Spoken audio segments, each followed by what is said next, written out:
Hello, everyone. Welcome to today's session, CreativeXR 60 Prototypes On.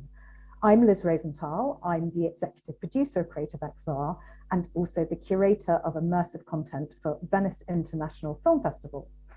So CreativeXR is a unique content accelerator program supporting the development and finance of early stage XR projects. Since 2017, we have run 3 cohorts that have financed and supported the development of 60 prototypes by leading UK creators. Many of the completed works have gone on to be featured at major film festivals and other festivals, cultural venues, and on storefronts.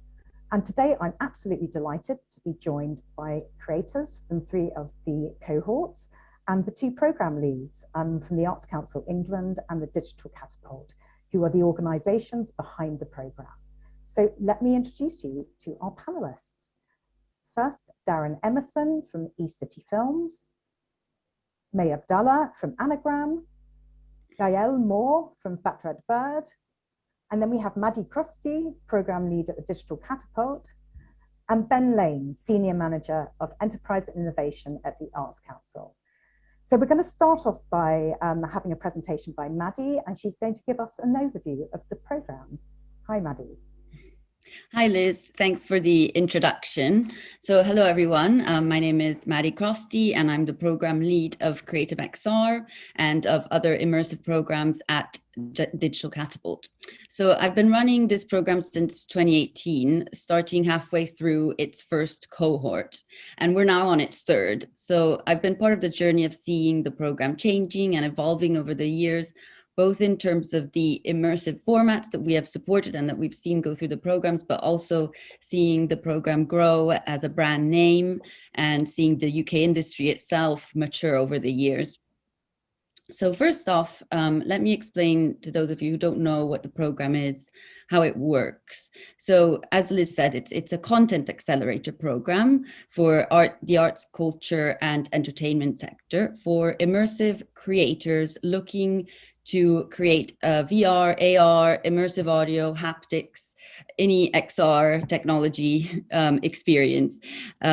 And this program was born from a partnership between Digital Catapult and Arts Council England, but we have picked up various supporters along the way, including our friends at Story Futures Academy, who also helped us deliver and finance some of the program this year, and Epic Games, who contributed with an Epic Mega Grant, and also through technical support for the teams this year. So the way that the program works is we run an open call for every cohort for creative project ideas that utilize immersive technologies. And we usually receive about 250 applications every year, and we select 20 out of those 250. And to each of those 20, we award £20,000 to create an immersive prototype of their experience that they need to use over a period of 3 to 5 months.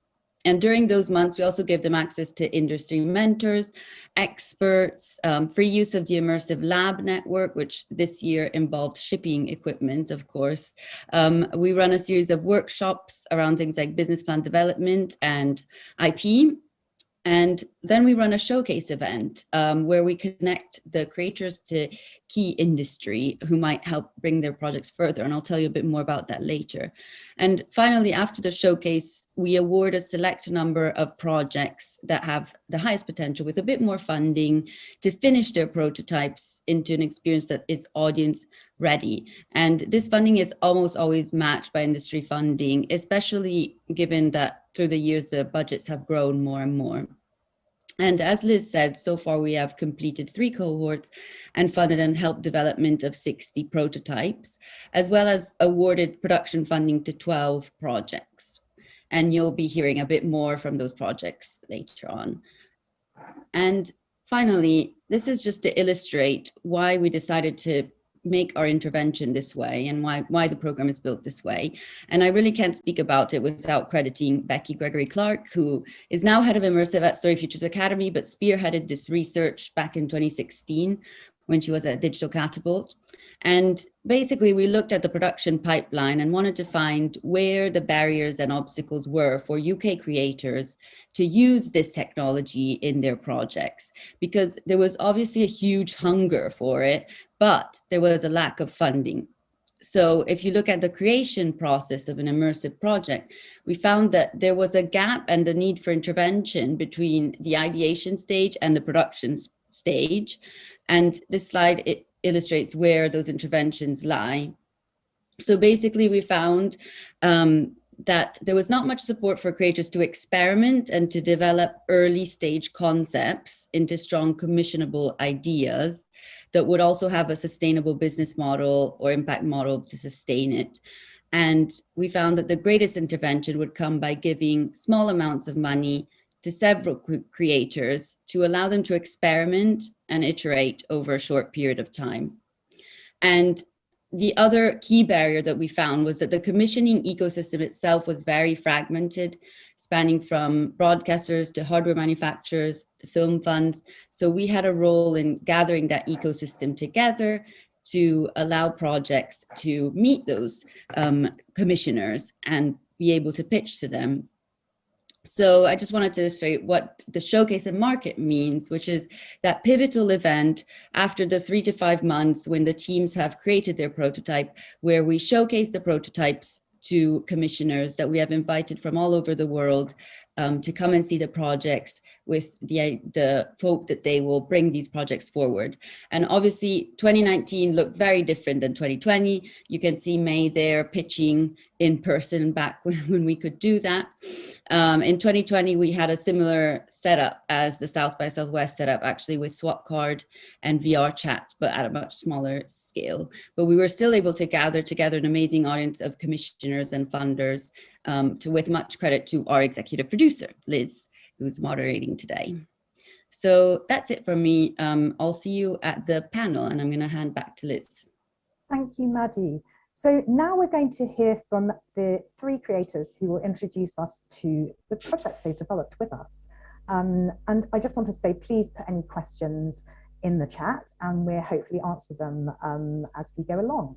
So first up is Darren Emerson. Darren participated in our first cohort. He's going to tell us about his project, Common Ground. Hi, Darren. Hello, how are you doing? Yeah, so Common Ground is a documentary about the Aylesbury estate in South London, which was once the biggest housing estate in Europe. The piece is about the regeneration of that estate and the displacement of the community. It really, I guess that's the focus, but it really looks at the history of social housing in the UK, what that meant, how design and the implementation of ideas gets subverted by commercial interests. And it's also about the portrayal of working class people in the sort of media. It fused 360 video archive. It used animation, but also photogrammetry in real-time environments with interaction to kind of create a bit of a fusion of all the different techniques that I was using at the time and kind of put it into one project. So yeah, that's what it's about. And we have a trailer here that we can play. So if we play the Common Ground trailer, that'd be great. It was a really good place to bring up a family. That's why I chose to live in this area. And that's why I'd like to stay. I don't think you'll ever find a stronger community. My home means an awful lot to me. You know, I've brought a family up there. My late husband died there. Whole community is gonna be wiped out from here, and our voice never been heard. London is becoming a city for wealthy people, especially inner city London. We need to go to make way for empty flats for foreign investors.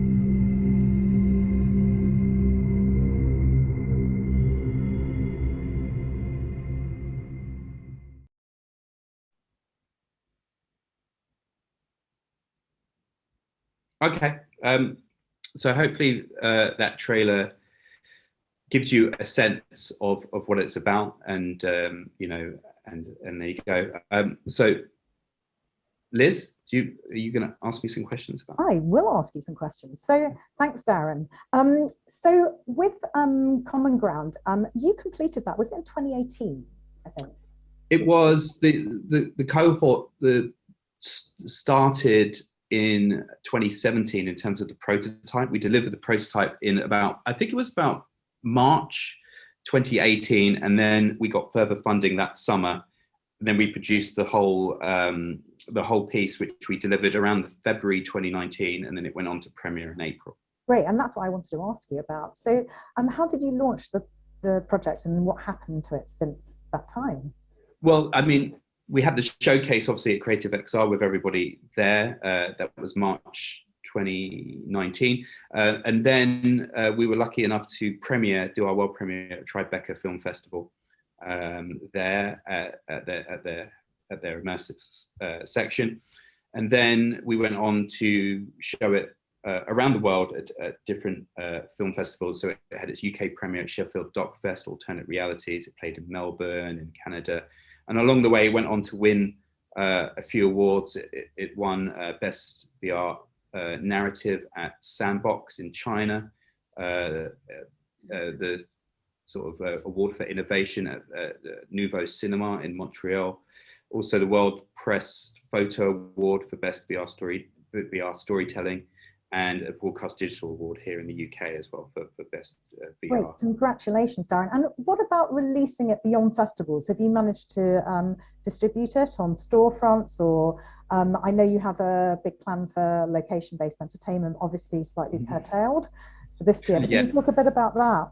Yeah, sure. I mean, the idea with Common Ground was always to try and get it out to people in communities that were represented within the piece of work itself. So lower income communities, regional communities around the UK, predominantly. That was kind of my dream for that. And so we put together a report, which we published at the end of last year for the BFI, which looked into how we could tour Common Ground using the BFI Film Hub network regionally, but also using that as a launch pad to go and show it in sort of council estates and stuff like that. So that was kind of the plan in terms of location based.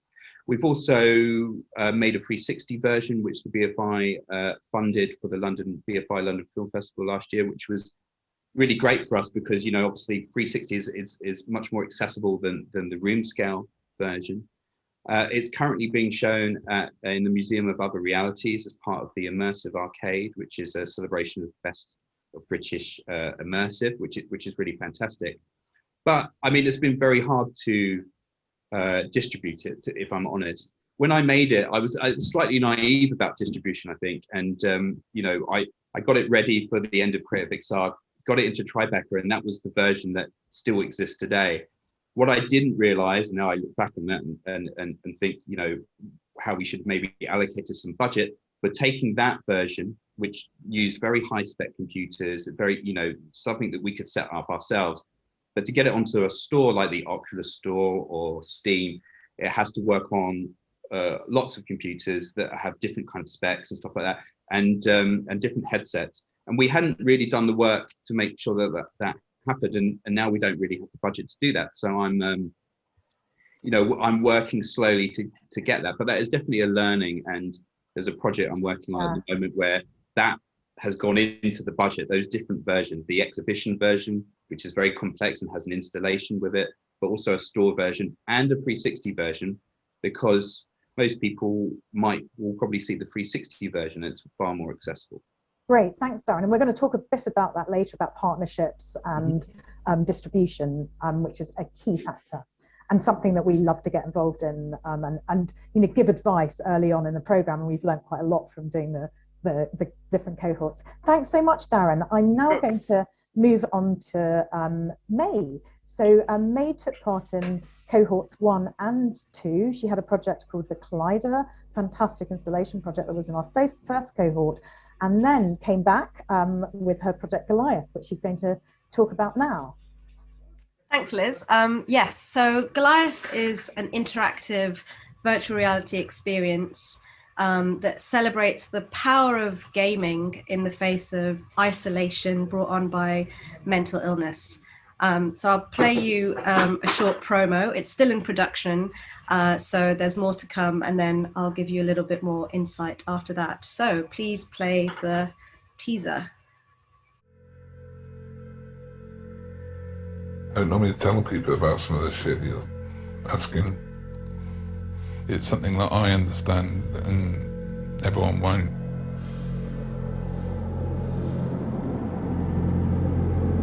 Schizophrenia is not a proven illness. They name you that because they can't explain anything else about you. They call you schizophrenic. Just because you're labelled crazy doesn't mean that you're dangerous. If I didn't have online gaming, I don't know where I'd be. No one wants to lose. Everyday life, you don't want to lose, do you? Sometimes you don't have control, but you do it in a game. Hey you, big guy. You're in the game too, you big sack of pudding. Let's go. Every game is doing something that's impossible to do in real life. Love changes everything. No, I'll stop doing that. Oh, blow my mind, mate. Absolutely blow my mind. That's just awesome.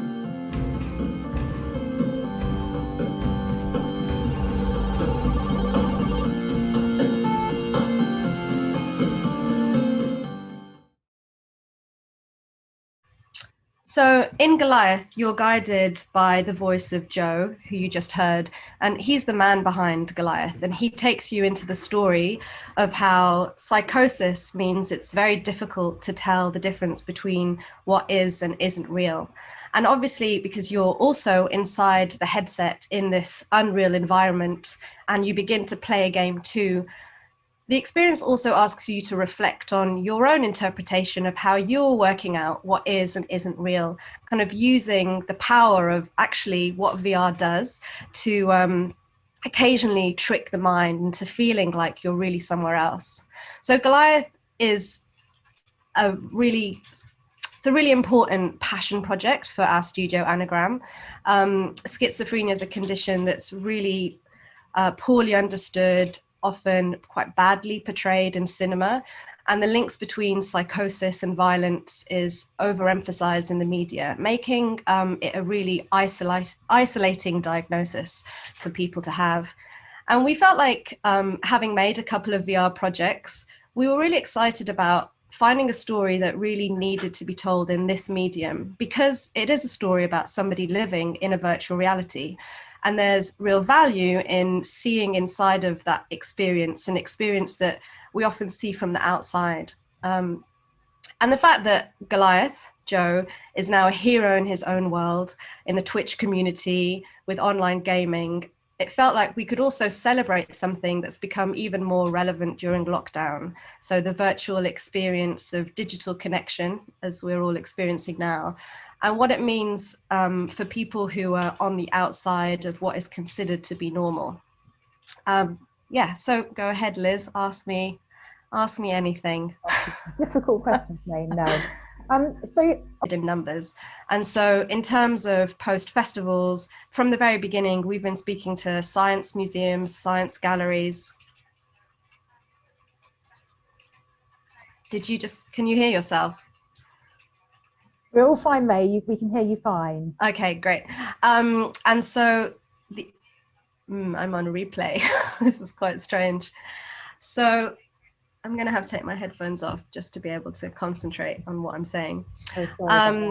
And so the other layer, the part of the work that we did while we were building the first version of the prototype is we did a lot of work with Mind and UCL and McPinn Foundation, who work within patient health.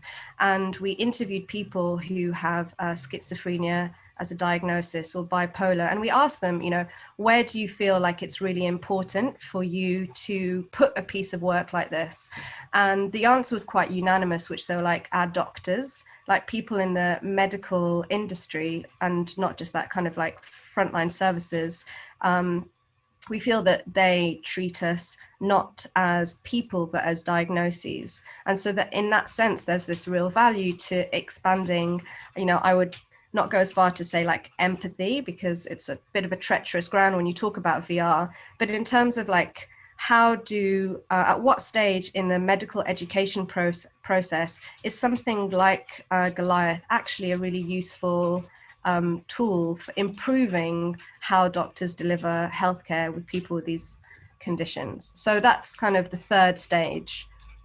Great, it's so interesting, the amount of projects I'm seeing coming from creators that are crossing over these different sectors and have different purposes. I mean, we had another project actually called Hatsumi that was in our last cohort that is also working with the medical sector, and it's all to do with chronic pain and how you can envisage it and how doctors can it could be used as a diagnostic tool, because it's exactly, it's so exciting seeing the kind of hybrid formats we're seeing coming out. So in terms of audience, I guess you've got so many different strategies, but I think what's really exciting about the project also is the fact that you have Oculus as a partner. Yes, sorry, I forgot to mention that. So Oculus, they came to see the first prototype at the CreativeXR showcase where you saw my photograph, and we pitched it there, and they have a strand called VR for Good, which, I don't know, it's like the dream commission, to be honest, because it just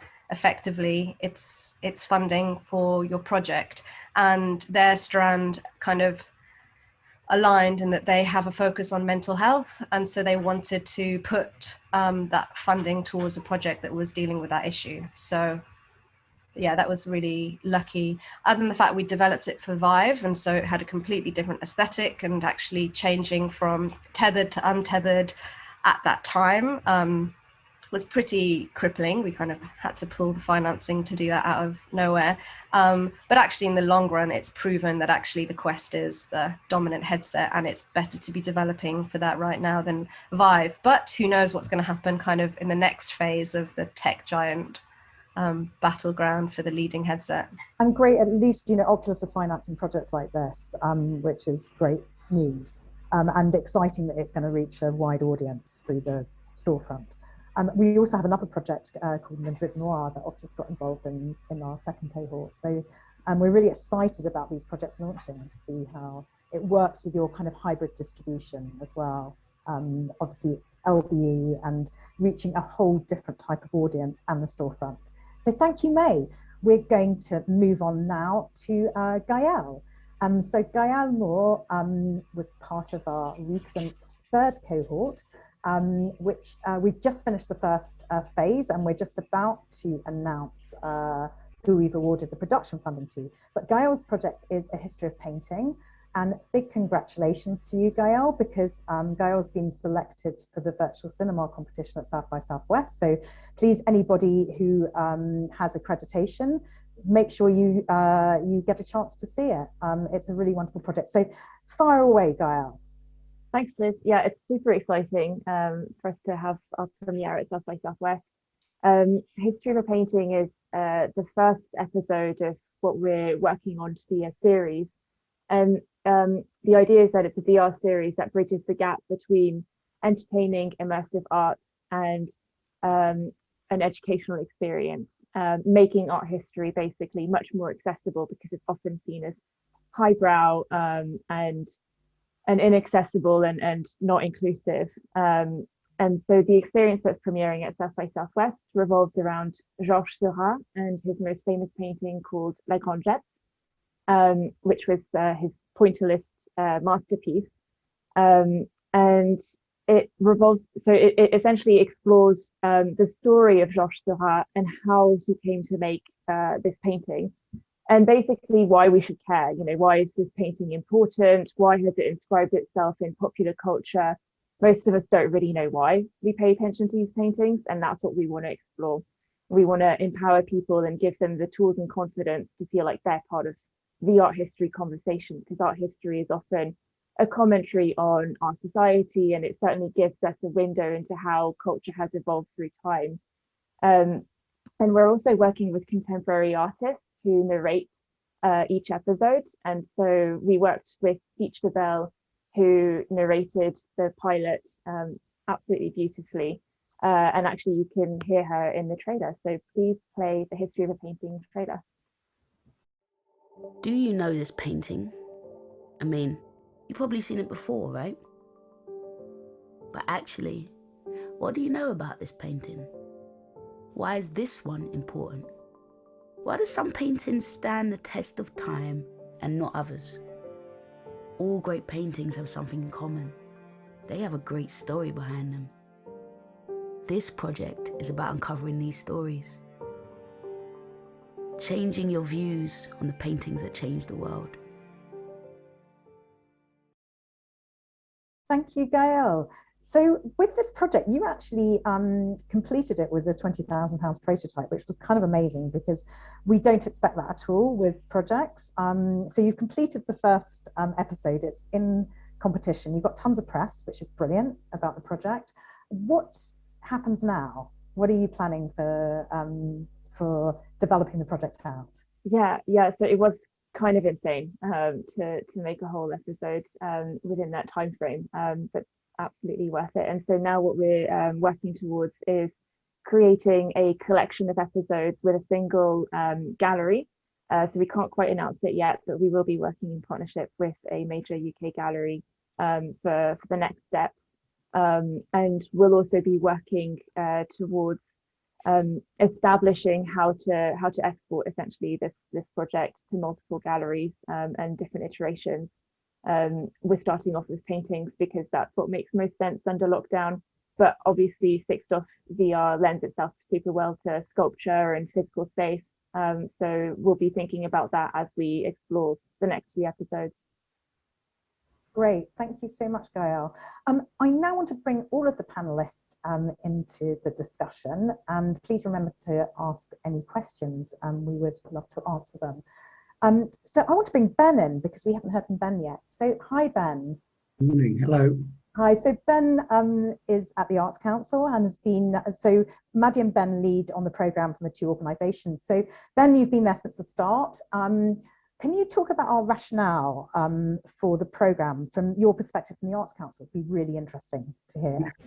Absolutely. So I think the first thing to say is that the kind of motivation here all fits under the broad heading of the importance of there being creative engagement between technology and arts. And that's always been true since people started using sticks and rocks as musical instruments and extracting pigments and crafting paste to paint on cave walls. So all of that said, in particular for the Arts Council, we're very keen to kind of make sure that kind of engagement continues, and looking at that particularly through the kind of three main lenses of the content, the audiences for it, and the business models that you can build around it. And I think that's something that's a very strong feature of CreativeXR, and you can see through the way that we've worked with Digital Catapult to develop the programme, that those kind of three bases, we really try to cover those in terms of the experience that the participants get.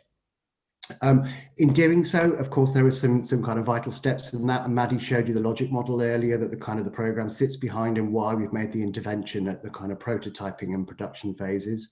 So I think really important to that is understanding the need for that kind of production pipeline, but in order to do that, you need some kind of talent and skills development pipeline as well. So particularly when you're working with a new medium and where that medium is such an interesting space to play, in that it isn't just about the arts and technology fusing together, it's also about different sectors working together, as you kind of heard with talking about May and the kind of reach into the medical sector, but also across the arts and culture subsidized sector into the commercial sectors. And it's just because it's new and because it's fresh and because it's just, as I say, it's such an interesting space for people to be able to play in. And so as a funder, I believe it's our role to help enable that to happen.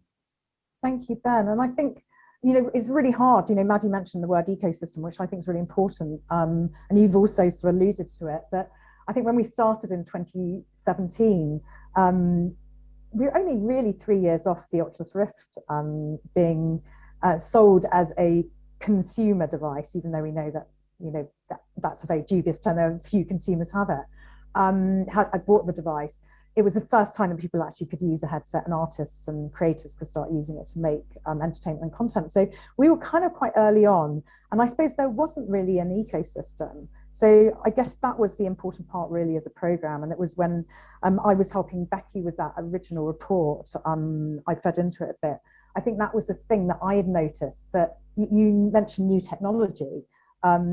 We forget, like you said, every single form of, especially screen-based media has got so much technology in it. We just take it for granted. And it's so difficult for people creating, because they have to use, there's new technology evolving, they have to learn how to use it, develop a language, and then there's all the stuff about financing and distribution. So, yeah.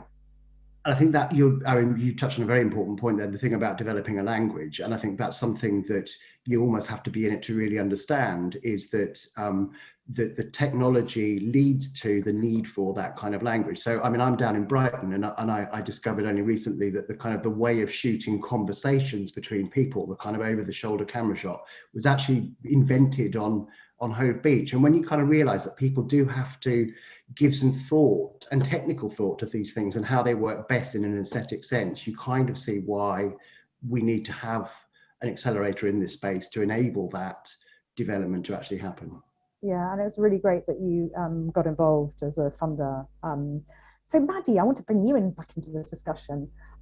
Something I think is really interesting to talk about actually is just to give an idea of some of the types of projects we've had on the program, because it's interesting looking at, we wanted to choose 3 really excellent makers from the program. But it's interesting to think you have kind of hybrid documentaries, very strong documentaries, or kind of hybrid documentary forms. We've also had a lot of other types of works. When we talk about XR, we're talking about things that are so wide, from 360 video to multiplayer performance pieces. So Maddie, do you want to just give an idea about some other projects? Yeah, formats. Definitely. I think this year was especially interesting because the open call was closing right at kind of the height of the pandemic, and we actually decided to extend it and encourage creators to really think about where will audiences be able to experience your experience in the future, in this new future that I guess, I lasted a lot longer than expected, but it was pretty amazing to see the responses that came out of that, the very quick responses as well. So this year especially, we saw a big trend was at-home AR projects, which include physical goods as well. So physical goods that you receive in the mail, for example, a set piece where that you put on a table, and then you have your mobile phone, and sort of a theater production takes place on that set piece that is mapped on that set piece through augmented reality. So there was a project called The Foundling that used that type of technology, which was really interesting. And we also had some projects that actually didn't use any sort of headsets or mobile sets at all, and just use your laptop. For example, the project Corptopia, that was a live performance experience through a platform such as Zoom, that had sort of live actors and mapped augmented reality onto the actors. So that was also a great one. And also we saw in terms of that type of screen-based experience, we had a project called Trump's Tower by Satori Studio and Burrow Productions, which was actually just using XR technology, so like the game engines, to create a screen-based experience. So experimenting with virtual production was also an interesting one that we saw this year. So I think I think it's been really interesting over the past 3 years to see sort of the formats evolve, especially as the Quest has come out, a lot more projects on the Oculus Quest, which have been more accessible. Great. So. Thank you, Maddie. I think what's been interesting is seeing that I think the sector, and it's something Darren alluded to, has been, was very dependent on location-based installations, which are very difficult to pull off. Very important, obviously, bringing XR to audiences, because a lot of people don't own devices still. It's not, you know, these are still not mainstream devices. So actually bringing things out to audiences and really working on how you exhibit XR is really important. But we've now been, so we had a lot of projects that were relying on that form of distribution, because there's, you know, it's harder to get published. You know, going through the Oculus store, there's a long QA process. It's quite difficult sometimes to get on it, depending on what the content is. And then there aren't that many sort of consumer platforms left. Obviously, there's Steam, which is incredibly important, Viveport. But still, I think location-based was something we saw a lot of, and we saw theatre companies, like we've had the National Theatre this year, have got a location-based entertainment, a location-based piece that's going to be in venues through austerity on trial by Sasha Wares. It's also an English touring theatre project as a partnership between the two organisations. But we had things that were sort of like live performance, like Fatherland was one of the projects. It was a really interesting prototype where it was live mocapped actors acting to an audience on a stage, with some of the audience going onto the stage and being in the headset and part of the experience. So it was, we've seen all kinds of things, but this year, as you pointed out, I think it's been amazing how the sector has risen to the challenge of being at home due to the pandemic. And we, you know, innovators always come up, you know, innovation comes out of times of crisis, and we've certainly seen amazing projects come out of that sector. So I want to, we've got some questions actually coming in from the audience, and there were things that I wanted to ask anyway, so it's perfect. The first one is from Kate Hudson. So what did CreativeXR allow you to do that you wouldn't have been able to manage otherwise? So I'm not going to ask Maddie and Ben that, though they can answer that, because there may be some interesting answers from that. But I'm going to start here with Gael, actually. Yeah, I'm very happy to answer that, because well, we really couldn't have made History of a Painting without CreativeXR support. That's, you know, absolutely clear. Not only because of the funding, but also because of the in-kind support and how we were guided through the process. We're a micro team, and so we really benefited a lot from the support of CreativeXR, which is not just really a creative accelerator, but it's also a business accelerator. It's been incredibly important for us to grow our business and to grow Fat Red Bird and to make it, you know, a contender now on the XR market. So yeah, it's hands down been an amazing opportunity for us. Great, thank you, Gael. And Darren, I want to go back to you actually, because you were right, you were on the first program, and it was kind of, it was a different program then. But what could you say about the process for you? Well, I think up until that point, I mean, I think CreativeXR was my first real experience of proper arts funding in many ways. But before that, I had made VR pieces or 360 pieces that had been at festivals and stuff like that. But to be honest, I had to self-fund those, and we did that through our commercial part of our business. You know, you know, we would invest that into some of this, into artistic work.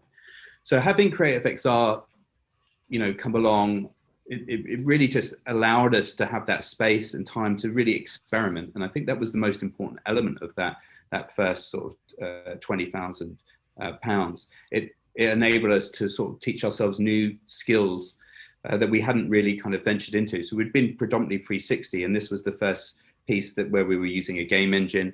We taught ourselves how to do photogrammetry, but it allowed us to kind of go through that process of kind of making a few mistakes, you know, behind closed doors, and being able to kind of then at the end of that sort of present what we wanted to do. So it was kind of vitally important to that, and actually really sort of rewarding.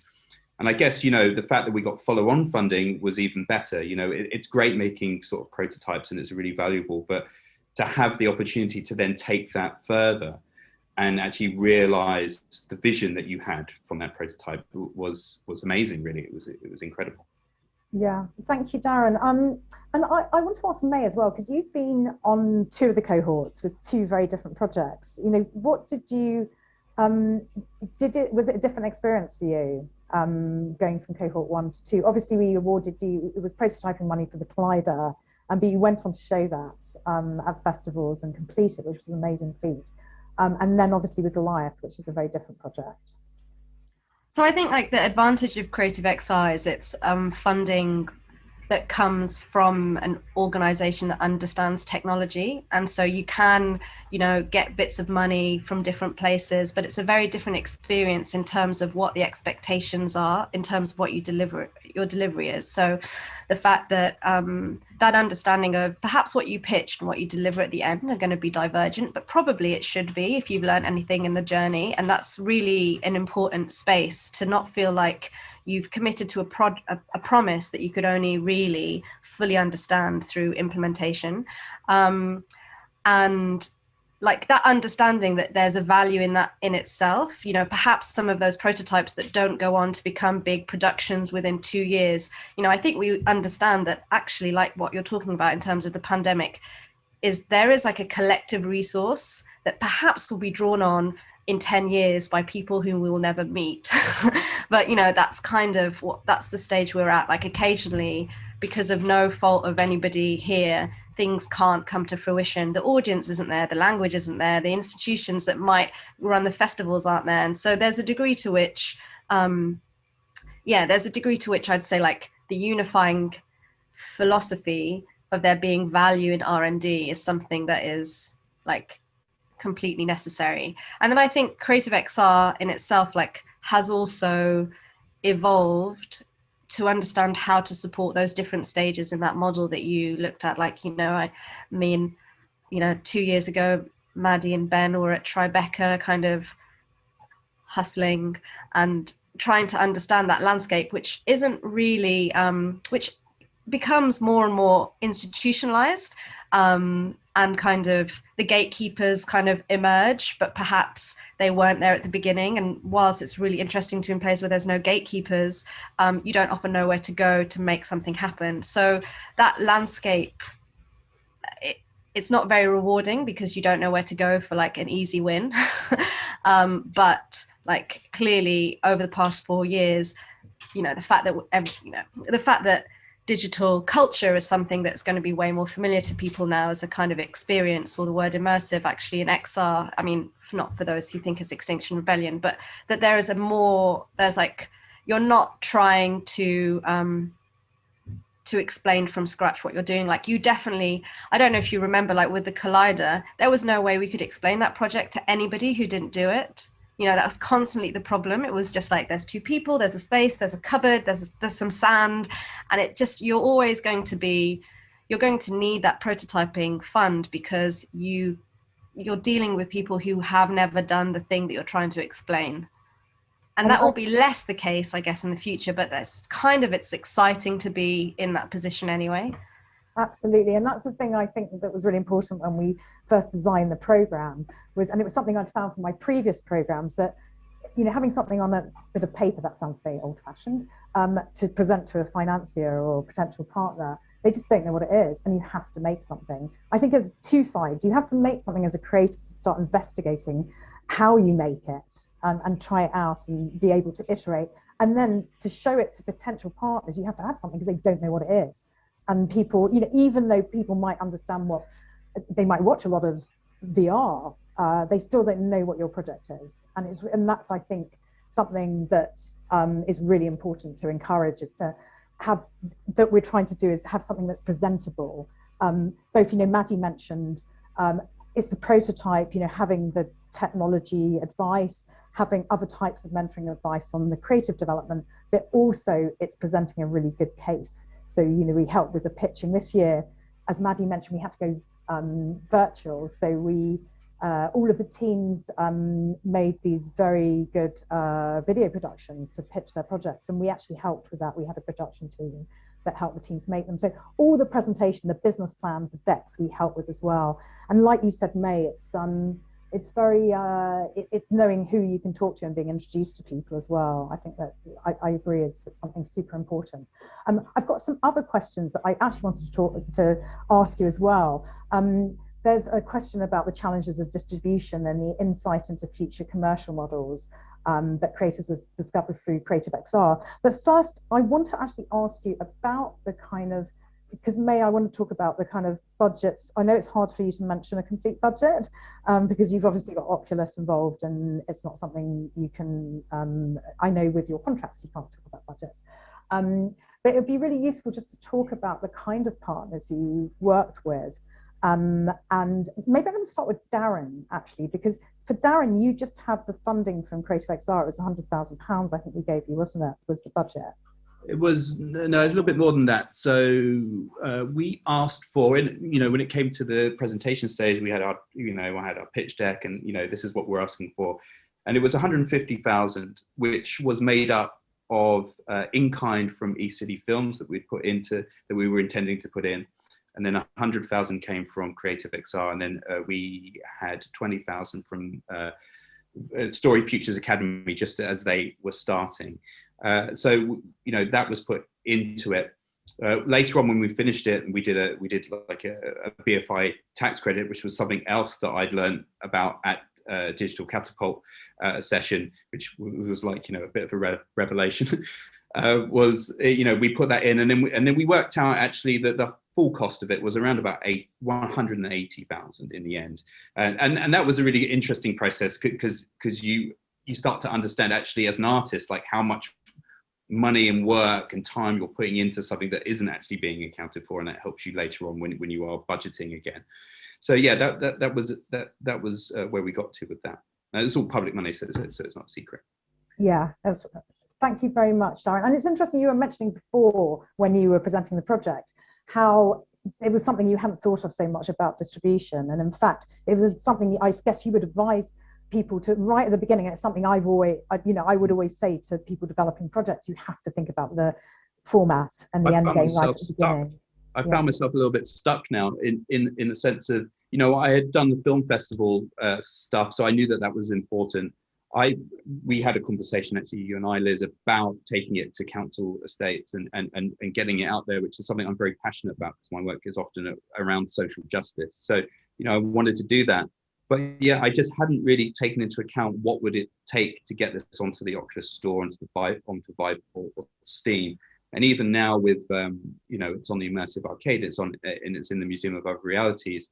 Unfortunately, we've got the 360 version on that because that's the file that's easiest to give them. So, kind of stuck in this kind of, I guess there's almost in a way a funding gap there for things that are finished for exhibition, and then the work that needs to go in, it could be another 20K just to format it correctly for those stores. And, potentially, work like this might not make money on stores, or you might not want to put a price on it. So it's a difficult sort of balancing act in terms of I guess it's a lesson learned. And that's the thing, isn't it, is prepare for distribution. Yeah. And it's interesting, I think, from what's happened with the pandemic, and I've noticed with Venice, because we did a virtual version of the festival, that the projects have to be publishable.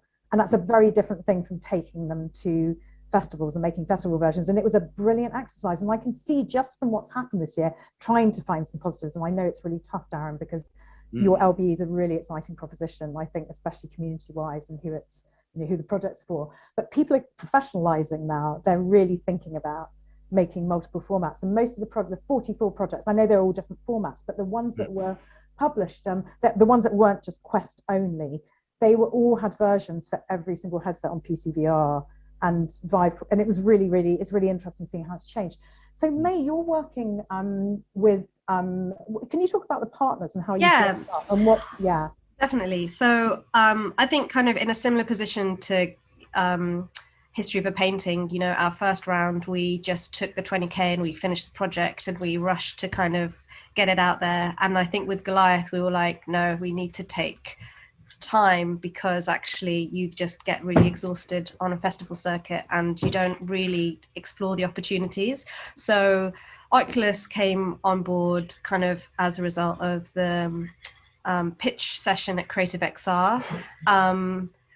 Then we'd been also part of the production bridge at Venice, and we'd pitched to the BFI, and then a few months later, maybe 6 months later, the BFI came on board. somebody who I'd also met through Venice, was a co-producer in France, Florial Films, Catayoun, who is, the kind of the first time that Anagram went into co-production, supported the project getting money from CNC.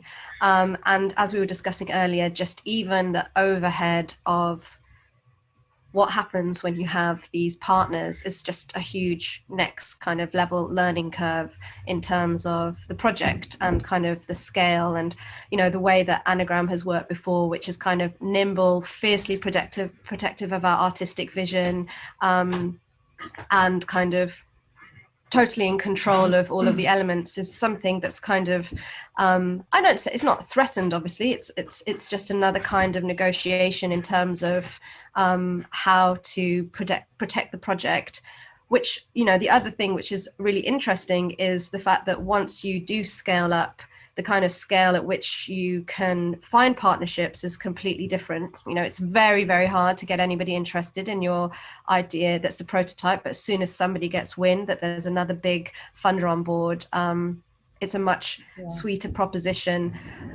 So Goliath has been delayed, but it's which means that you kind of got a studio that's cash flowing a project, because there's an advantage for it to take longer, which is a risk for any kind of studio in this environment where there isn't like core funding that comes easy from any particular business model. So it's been a really powerful kind of shift in how we've had to work. It's not something that I could guarantee would happen multiple times because every moment is unique. But yeah, that's very important. At the moment, we should say that it is very bespoke how you finance projects. But it's interesting looking at how the financial structure, organically happened with Goliath, and it was fantastic. Just in a way, I come from film originally, and it's like a kind of independent film co-production. There are other models, obviously, for XR. Some things are more gamey, and then you might go to a storefront and be able to get all of the finance. It's really hard for narrative-based experience that have less game dynamic in them. And that's what I would say that the three of your projects are. I wanted, just because we haven't got very much time left, some very quick questions. And I also want to go back to, I want to go back to Maddie and Ben, actually. People are asking, I've had a few questions about this, about what about the things that didn't go through for production funding, that was, I love this expression, spectacular failures. How do we document this? Do we talk about it? Do we give case studies? Shall I start? Yeah, go ahead. So the question is about the projects that didn't get production funding for this round. So I wouldn't say that they are failures. We do hope that those projects will continue to develop those relationships that they made through the showcase and market, and continue to seek for funding. In terms of how we continue to interact with them, we do have a team that kind of continues their relationship with Digital Catapult, and we try to respond to any kind of requests and try to keep in touch as much as possible, and especially around you mentioned case studies, marketing and PR. We always try to kind of be there and be supportive of that, especially around that and around like raising the profile of those projects. And I guess actually it's really the whole point of having a prototype, having prototype money, and it's £20,000, and obviously it's not huge, but it's not small. It's a good, it's a good small amount of money to work with for a studio that can't develop things. People get to try out things, and this is really important for any medium. Wouldn't you say, Maddie and Ben, that it's important to be able to iterate? And we've had many projects that didn't get production funding, like Maze, that went on to get made, and we've got many great projects that won't get production funding that will come out as well. But I know we're running out of time. I'm so sorry to cut into you, but I wanted to actually finish with Ben and actually ask him about the future of CreativeXR, because we've had a few questions about that, about how do we see the future and what are the next steps? Absolutely. So, I mean, first thing I'd say, the project has run for 3 years and has been more successful than we imagined it would. And, I'll go back to the title of this panel, 60 prototypes. That's actually quite a lot. That's actually quite a lot. So, and you know, the kind of reception that these projects have had on the international stage, Maddie and I kind of experienced that firsthand at Tribeca. It's been, you know, it's been really, as I say, it's kind of beyond where we thought we'd be with this. So, given that, we of course we are looking at what happens in the future and what we need to do in the future. We've had to pause our annual cycle for this year, and that kind of relates to the situation that we're all in, and particularly with the Arts Council, our need to deal with the kind of emergency response funds, and also kind of waiting for government to confirm who are our funders, what our funding looks like. So we've paused our annual cycle, and we're using that pause as a bit of a kind of a breathing space to actually commission an external evaluation to look at the programme with a kind of a more objective set of eyes, obviously unbiased, to kind of tell us what's the impact we've had, what have we done well, what could we have done better, how could we develop in the future, does it still meet the needs of the does it still meet its rationale for being. So we'll have a look at that, and from that, hopefully, we'll be able to take some learning that enables us to come back stronger and better in the future. So, sorry, that was a long answer. Short answer is watch this space. Thank you, Ben. I'm sorry for all of those people who haven't been able to answer questions about Brexit, etc. Not that we don't want to answer it, but we don't have time. We're running out of time. So, just a little last thing is remember that Gail Moore's project History of a Painting is in the South by Southwest selection. So please have a look at that. Thank you so much to all the panelists. May, good luck with the launch of Goliath. Excited to see the final version and to see where it launches. And Darren, sorry I didn't get a chance to ask you about our next projects, but good luck with what's happening, and really looking forward to seeing that location-based tour of Common Ground. So thanks also to Ben and Maddie for taking us through the programme, and thanks everyone for listening. Have a great day. Thanks, Liz. Bye. Bye. Bye.